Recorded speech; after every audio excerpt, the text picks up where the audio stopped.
Good afternoon, friends. I hope all of you are well and safe. I have an opening statement. I shall read the statement and thereafter take your questions. There are no surprises in the 10-page press note issued by the National Statistical Office on the provisional estimates of annual national income for 2020-21. As expected, the GDP at constant prices recorded a negative growth of minus 7.3%. The first time India has recorded negative annual growth since 1979-80. Three numbers of GDP at constant prices will highlight the parlous state of the economy. In 2018-19, GDP was 140 lakh crore. In 2019-20, it was 145.69 lakh crore. And in 2020-21, it was 135.12 lakh crore. The increase in 2019-20 was modest at 4%, but the decline in 2020-21 was severe at minus 7.3%. The net result is that the GDP in 2020-21 is lower than the GDP of 2 years ago. That is, it is lower than the GDP of 2018-19. 2020-21 has been the darkest year of the economy in 4 decades. The performance in the 4 quarters of 2020-21 tells the story. The first 2 quarters witnessed a recession, minus 24.4% and minus 7.4%. The performance in the third and fourth quarters did not herald a recovery. The estimated rates of 0.5% and 1.6% were due to a very low base of 3.3 and 3.0% in the corresponding quarters of the previous year. Besides, these rates come with a number of caveats. When the first wave of the pandemic appeared to subside last year, the finance minister and her chief economic advisor began to sell the story of a recovery. They saw what they called green shoots when no one else did. They predicted a V-shaped recovery. It was a false story, and we had expressed our strong reservations and warned there were no signs of a recovery. We had pointed out that what the economy needed was a strong dose of stimulus, including increased government expenditure, direct transfers of cash to the poor, and liberal distribution of free rations. Our pleas fell on deaf ears, and the result is a negative growth of minus 7.3%. What is most worrying is that the per capita GDP has fallen below rupees 1 lakh. It has fallen to rupees 99,694. In percentage terms, it is a decline of minus 8.2% over the previous year. It is lower than the level achieved in 2018-19 and maybe even lower than 2017-18. The deeply worrying conclusion is that most Indians are poorer than they were 2 years ago. Let me repeat that. Most Indians are poorer than they were 2 years ago. The press note of the NSO reveals that in respect of most economic indicators, they are worse than what they were 2 years ago. Examples are private consumption, gross fixed capital formation, exports, and imports. The current state of the economy is no doubt largely due to the impact of the pandemic but it has been compounded by the ineptitude and incompetent economic management of the BJP-led NDA government. Good advice by distinguished economists and renowned institutions has been rebuffed. Worldwide experience has been ignored. Suggestions on fiscal expansion and cash transfers have been turned down. Hollow packages like Atmanirbhar have fallen flat. We are glad that the two leading chambers of commerce and industry, the CII and FICCI, have in the last few days echoed our views and pleaded for fiscal expansion, including cash transfers to the poor. The RBI's monthly review has flagged the demand shock and its consequences. The CMIE report on loss of jobs and growing unemployment is alarming. The research and survey reports of Aziz Premji University have concluded that 23 crore people have been pushed below the poverty line and into indebtedness. We may note that Nobel laureate Dr. Abhijit Banerjee has called for printing money and increasing spending. Yet, even as recently as yesterday morning, the finance minister gave a long interview to some newspapers defending her misguided and disastrous policies. The second wave of the pandemic is upon us. So far, it seems to be following the same pattern as the first wave, except that it has wrought more damage in terms of numbers of infections and deaths. If 2021-22 should not go the same way as 2021 did, the government must wake up, admit its errors of commission and omission, reverse its policies, and heed the advice of economists and the opposition. Thank you. I'm willing to take your questions. Thank you, sir. Please indicate your question.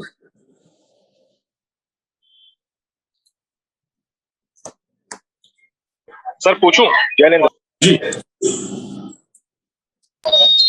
पूछें।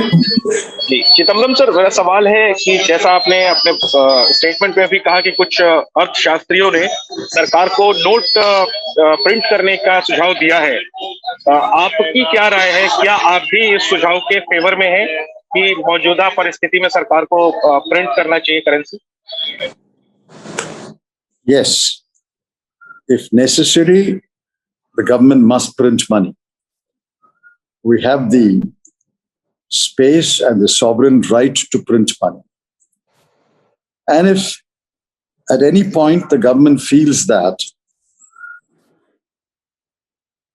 too much money has been printed, it can always stop printing money. But at the moment, I think printing money is clearly advised. And I'm very happy that someone so distinguished as Dr. Abhijit Banerjee has supported the idea. There are many other economists who have recommended that government must print money to support its expenditure. Thank you, sir. I'll move to the next one. Supriya Bhardwaj from TV9. Good afternoon, sir. The question is in connection with the job. There are reports which are suggesting that approximately 1 crore jobs have been lost ever since the pandemic started since last year. And at the same time, also, what's your take on the situation of income being reduced in various sectors and what you have just mentioned, 23 crore people being pushed below poverty line? Yeah, all these are clear indicators that the economy is in dire straits. The CMIE is the only reliable periodic report that we get on employment and unemployment.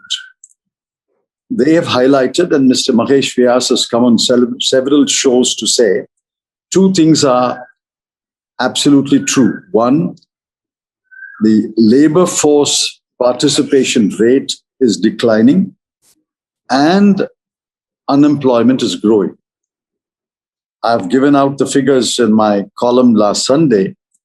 Unemployment has now crossed 11%. And this is a fact.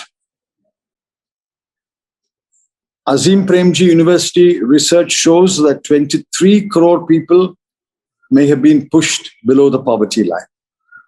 Now, this almost completely wipes out the 27 crore people who were lifted out of poverty in the 10-year period 2004-5 to 14-15, as reported by the World Bank. So what do we have today? We have a labor force participation which is declining, unemployment which is growing, both urban and rural, and more people falling below the poverty line and borrowing money. Now, all this points to deep misery among the poor people. Yes, the very rich have become very rich. The upper middle class is comfortable behind its gated communities. But the middle class, what we call the lower middle class, and the poor have been greatly affected, and this government has no concern. What did the Prime Minister say in his Mann Ki Baat? He said we are giving free rations of 5 kilograms to each person. Now, what does that amount to? It amounts to 32 rupees per capita per month. Does the situation require a relief of only 32 rupees per person? That is why we say cash transfers must be done. And I find more and more writers, more and more economists are supporting cash transfers. There are ways in which cash can be transferred. But this government is completely insensitive, completely impervious to what the lower middle class and the poor are going through. They seem to be quite happy because the stock market is booming and the existing billionaires have added more billions to their wealth. Thank you, sir. I'll move to the next one. Jigish from Hindu Business Live. Good morning, sir. So what will be the impact on this deficit on the healthcare? I mean, announcement made in budget and later on the healthcare sector, like vaccination and other programs. What do you think will be the impact of this? You see, this is not the time to worry about the fiscal deficit. For 21-22, they have projected a fiscal deficit of about 5.5. What if it becomes 6.5? So what? According to me, it won't make any difference at all. It should not make any difference. It should not stop us. What we need is we can't lose another year like we lost the whole of last year. And I'm afraid the way this government is reacting, it's going to lose another year. Fortunately, we are only in the beginning of June, the first day of June. We still have 10 months. This is the time to act. This is the time to act boldly and decisively. Borrow and spend. If necessary, print money and spend. Spend on healthcare. Spend on infrastructure. But spend. And as part of spending, spend on welfare measures also, which today means cash transfers plus distribution of rations without a price.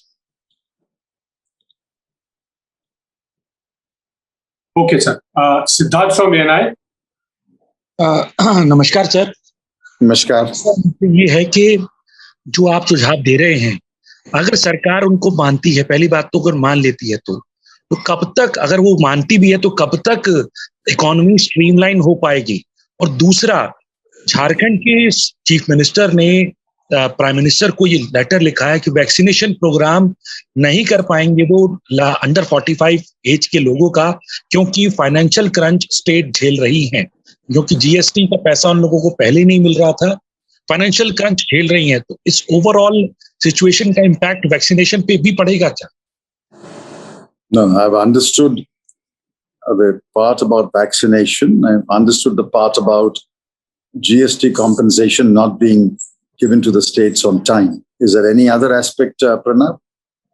Sir, the first question that he wants to ask is that the suggestion that you are proposing, if government were to implement them, how long do you think, in your estimate, things are going to get normal? How long will it take?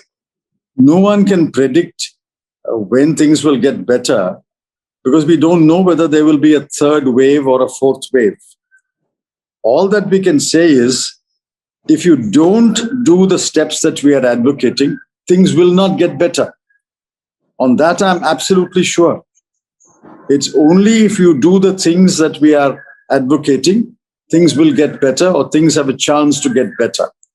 Would you rather keep quiet,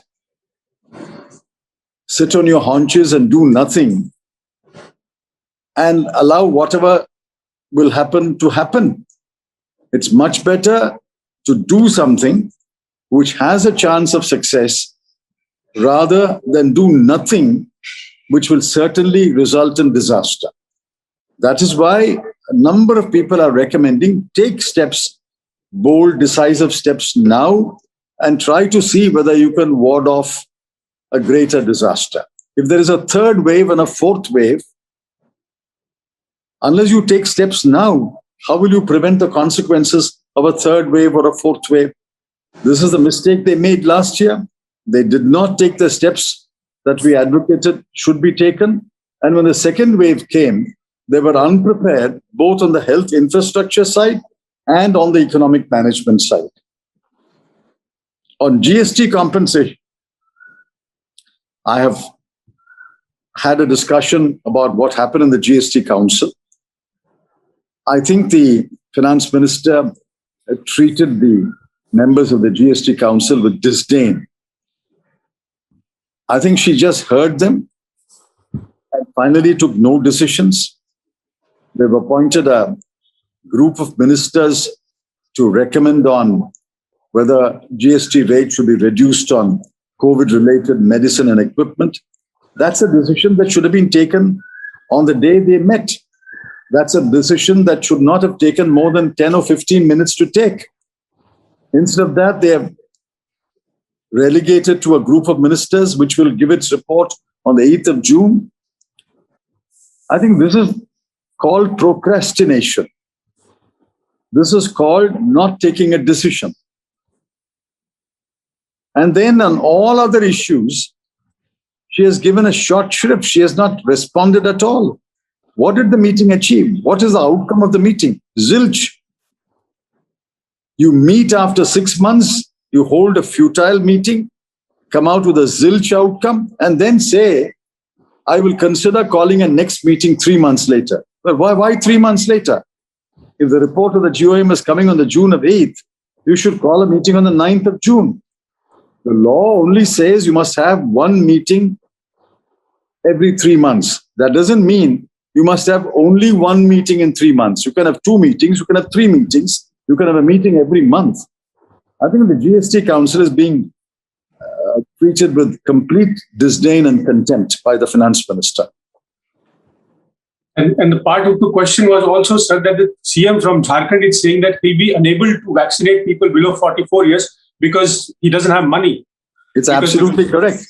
Yes. Say, for example, some states have no vaccine. For example, Tamil Nadu will suspend vaccines from tomorrow for 4 days because they have no stocks of vaccines. And the next stock, central government has told them, will come only on the morning of the 6th of June. So they will not vaccinate anyone on 2nd, 3rd, 4th, and 5th, and they will vaccinate only on the 6th because there is a shortage of vaccines. Some states like Jharkhand, they've run out of money. You don't give them the GST compensation of last year. Please read the finance minister's interview in the newspapers which were published yesterday. She has admitted that there is pending GST compensation of last year, which has not been paid, and she hopes to pay it this year. She should pay it immediately so that a state like Jharkhand can vaccinate people without money in some states, without vaccines in some states. How will you vaccinate the people of India? Thank you, sir. I'll move to the next one. Premanshu from Anandu Bazar. Sir, what the chief economic advisor is saying that the economic impact of the second wave that will be much less than the first wave. Do you agree with that view? And when you are talking about this fiscal expansion, what are the avenues you are asking for that? Because the finance minister is already saying that they are already spending all the infrastructure in the national infrastructure pipeline, and the budget proposals are yet to kick in completely. So, what more you are asking there? A number of questions arise. We are now on June 1. The budget was presented on February 1. Expenditure should have started on April 1. They had February and March to prepare, April and May to spend. After 4 months, if a government can, without blinking an eye, say, budget proposals are yet to kick in, I want to know, what are they doing? Are they sleeping on the job? Coming back to the chief economic advisor, what did he say last year? There'll be a V-shaped recovery. Yeah. Where is the V-shaped recovery? It's 0.5 in the third quarter and 1.6 in the fourth quarter, a V-shaped recovery. The first two declines, remember, were minus 24.4 and minus 7.4. On the one hand, you have minus 24.4 and minus 7.4. On the other hand, you've got 0.5 and 1.6. Is that a V-shaped recovery? I don't think anyone or any economist I know takes the chief economic advisor's words very seriously. Thank you, sir. Amlendu Bhushanji. Sir, 48 lakh government employee, central government employee, and 55 lakh pensioner, central government pensioners, including a state government employee, ये GDP के declination में इनका money transaction, salary transaction क्या effect डाल रहा है? What, the pensions are not being given to them? I don't know. I have not heard or read anything about pensions not being given. But if pensions must be given, they should be given on the due date every month. I have not heard of pensions not being given, so I really can't comment further. मैं pensioner को pension देने की बात नहीं कर रहा हूँ. जो भी पेंशन मिलता है, क्या वो लोग खर्च नहीं कर पा रहे हैं? गवर्नमेंट एम्प्लॉई खर्च नहीं कर पा रहे हैं, जिसके कारण ये जीडीपी में असर पड़ रहा है. What is the question, Prana? As much as I've understood, sir, he's saying that the pensioners who get money, is it that they are unable to spend those money?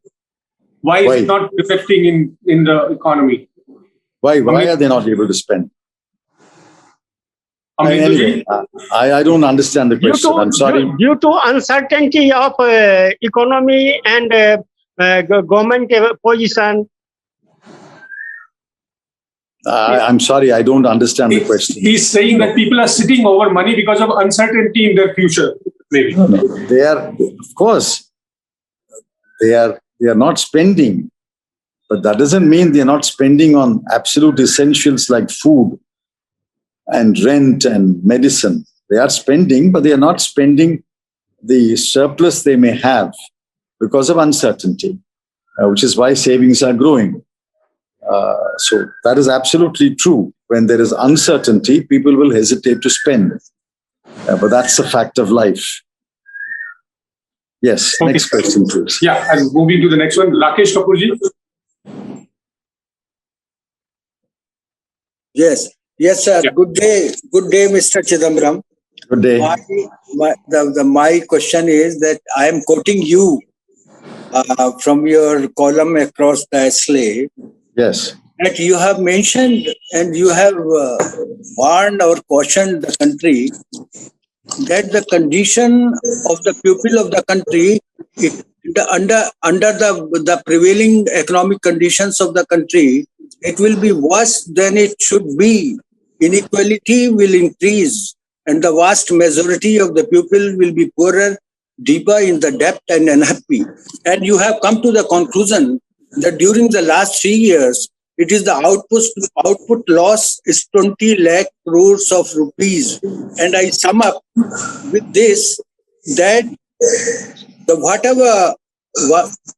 it is my version that whatever we have gained during the 2005 to 2015, 27 crore people have come above the poverty line. We have lost and we have negated the whole the whole gain during this period. During the last 2 years, that the 23 crore people have come below the poverty line. So the short point I am trying to make is that under these conditions, the government's expenditure has come down, and it has come down. The overall expenditure is 2.3% more than the last year. So now under these conditions, the people of country need financial help, not monetarily. The government has given the monetary help, but the financial help is needed.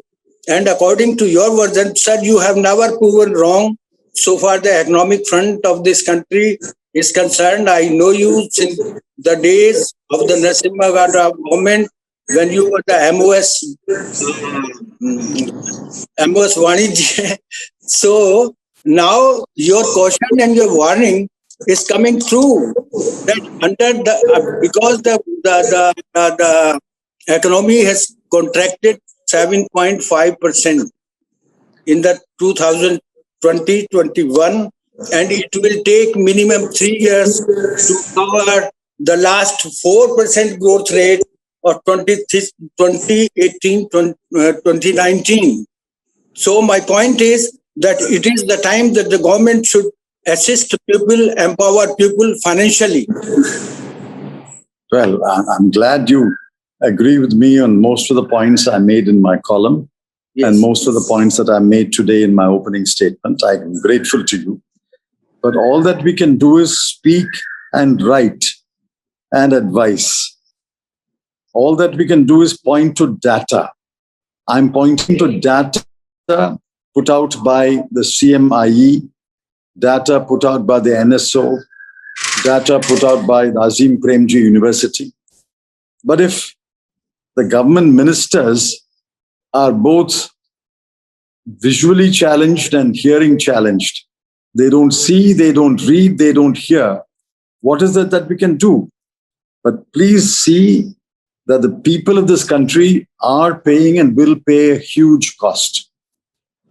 Around us, there is anecdotal evidence, there is empirical evidence that people are poorer, people are borrowing more money, and when free food is distributed, you see people rushing to the centers where free food is distributed. Not only children, even adults are rushing. And these are not homeless people. These are otherwise people with some kind of a home. Even they are rushing for free food. Now, all that points to a very dismal picture. What is it we can do except speak and write and shout at the top of our voices, which is what we are doing. They don't want to call parliament. They don't want to call a parliamentary committee. They don't want to call a meeting of opposition leaders. Therefore, I think you in the media have a huge responsibility to highlight these issues. I'm happy to note there were a couple of editorials yesterday and today which have come down hard on the government, both on the GST Council meeting and on their national statistics figures. And I hope we have to keep the pressure. What they will do, I can't say. But all I know is that the people are suffering. Sir, one supplementary. Sir, the point is, my emphasis was on where do the people need the financial assistance or financial... Yes, I've said so.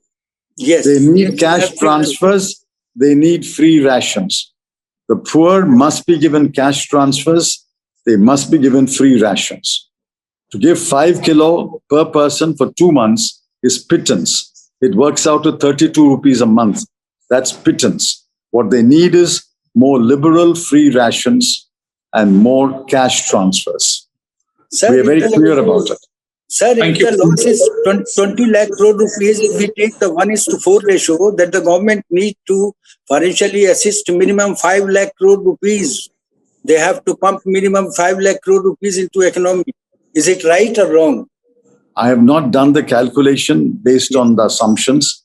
Yes. But if the Congress was in government or there was a Congress-led government, we would have certainly found the money for cash transfer and for distributing free rations. We would have certainly found the money. Fiscal deficit would not be a deterrent. Right. Thank you, sir. Thank you. You Thank have you. behaved me a lot. I'll move to the next one. Samya, I'm coming to you next. Sunil Prabhu. Sir, I just, of late I've been listening to ministers who have given that, apart from the false narrative that the Congress has been putting out, they're saying that you propagated vaccine hesitancy. If we see all business houses, all corporate houses, all various other people, the focus has been vaccination, vaccination, vaccination. They are now accusing the Congress party and its leaders of promoting vaccine hesitancy and ensuring a narrative which has now led to this entire problem. And are you hopeful of this big pronouncements that are being made by end of December? Everybody will be vaccinated, or there will be enough of vaccines for them. Does that work out in reality? All right. Let me answer the first part. Show me one line I've written or one word I have said, which promotes vaccine hesitancy. I have been among the first people to say universal vaccination. The Congress party's CWC resolution talked about universal free vaccination. Show us who has said this vaccine is bad or this vaccine should not be taken. Nobody responsible in the Congress has said that. This theory of vaccine hesitancy is a big fake story. Show me one line I've written, and I write every week. Show me one word I've said. I've addressed press conferences and I speak for the Congress party. Show me one line in the CWC resolution which even remotely hints at vaccine hesitancy. So that's a lie. So please ignore that. Don't repeat that story again and again that the Congress promoted vaccine hesitancy. Now, on the second issue, I have already asked that the two domestic manufacturers must disclose what their capacity is, what their actual production is, and what their actual delivery and dispatch is, and whom they deliver to. I'm not questioning their motives or actions. I just want an account. You tell us what you actually produced every month, what you actually dispatched every month, and tell us who your list of customers are: central government, state government, private hospitals, private corporates. That's all we're asking. Not only are we asking, the Supreme Court has asked them yesterday. Yesterday also, they told the Supreme Court by the end of December 31 would have vaccinated everybody. Now that means they need 200 crore vaccines for 100 crore people. They've already vaccinated, say, about 20 crore people. Many once and some twice. So they need close to 200 crore vaccines. Now, I wish them well. Let them get the 200 crore vaccines, but let them tell, if not us, let them tell the Supreme Court every month how many vaccines will they get. If there is an uninterrupted supply of vaccines, why does the Tamil Nadu government officially suspend vaccination on 2nd, 3rd, 4th, and 5th of June? Tamil Nadu government is not a banana government. It's a responsible government. Okay, sir. I'll move to the next one. Samya. Hello, sir. Good afternoon.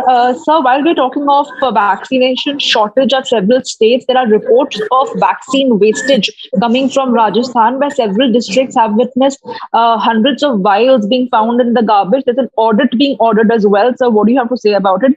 My second question to you is pertaining to the CBSE, sir. The education minister so far has not taken a call. Let's not go into CBSE. Let's confine ourselves to the economy and vaccines. All right. Vaccine wastage is unacceptable. In the initial days, there were some vaccines were indeed wasted. I asked the dean of the medical college in my constituency, Medical College Hospital, and he told me the reason. You open a vaccine, a vial, it has got 10 doses. Suppose only 8 people turn up on that day to vaccinate themselves. The remaining 2 doses had to be wasted in the first few days. Then what he did was, this particular dean, he lined up government servants in the collectorate, etc., lined up a reserve list of persons. And when he had 2 doses remaining at the end of the day, after 4 p.m. or 5 p.m. in the evening, he made sure he sent a car or van, brought those government servants and vaccinated them. So vaccine wastage has come down dramatically in many states. There will be some wastage in storage, in transport, in doses being left out, etc., etc. Some vials, I think Covaxin vial comes with 20 doses. So if 16 people turn up and 4 doses will be wasted. So some vaccine wastage is allowed even by the central government. But if the wastage is far above the norm, far above the allowed percentage, it certainly must be inquired into. It is negligence or incompetence, and people must be held accountable. We are not supporting vaccine wastage at all. But to accuse a government like Chhattisgarh that it is wasting 36% vaccines, and Chhattisgarh replies by saying, my wastage is well within the norm of 3%. Now, where is the missing 33% vaccines? The accuser says 36% wastage. The government says, no, wastage is only 3%.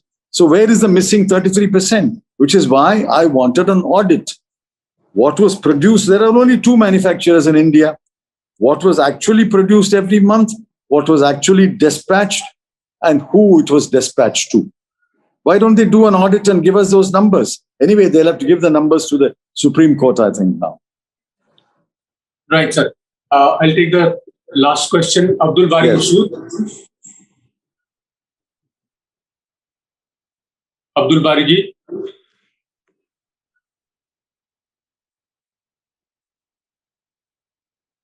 Is there someone else left to ask? Hello, sir. If he's not there, is any other question? Hello, sir. Yes. Hello, sir. Yes. Yes. Hello, sir. Good Yes, afternoon. go ahead. Go ahead. My simple question is that how government splurge is responsible for the dire state of economy? The government is not splurging is our case. Look at capital expenditure last year in 2020-21. That numbers have been put out by the NSO. And the NSO numbers clearly show that capital expenditure against estimates and revised estimates and actual expenditure is a very modest number. The government is not spending enough is our complaint. Not that government is spending. Government is wastefully spending, according to us, in the Central Vista project. It is wastefully spending in some other vanity schemes. I'm not getting to the legality of them. I think it's a waste, be that as it may. Our complaint is government is not spending where it should be spending. Thank you, sir. I think you have answered all the questions. This is all we had. Thank you. Thank you, friends. Be safe. Keep well. Thank you. Hello everyone. HW News English is 2 years old now. When we started this venture, we promised ourselves one thing, that news should remain free, because right to know is the right of every Indian. But to keep news free for everyone, we need support from some of you. And thus we have rolled out membership on our YouTube channel HW News English. But mind you, the membership is completely voluntary. The programs that we were doing earlier, that we are doing now, will continue to remain free. First level is a basic level. Here, you can be our supporter by paying Rs 199 per month. This membership gives you certain perks and benefits. The perks include unique badges in front of your name. A live show from Mr. Sujit Nair and from Mr. Akhilesh Bhargava per month for our members. You can also vote in some exclusive members-only polls. Now the second level is Super Supporter. Here you can be our Super Supporter by paying Rs 3,999 per month. This membership will include every perk that comes with basic level. Additionally, our Super Supporters can be a part of a WhatsApp group where we can have discussions and suggestions on various topics. The second perk includes a gift pack with our merchandise. And the third perk is a Google Meet with Mr. Sujit Nair, where you can join the meet and ask your questions to Mr. Nair face to face. Lastly, if you like, we would give a shout out to our Super Supporters in our programs. So, hope to see you soon with our badges.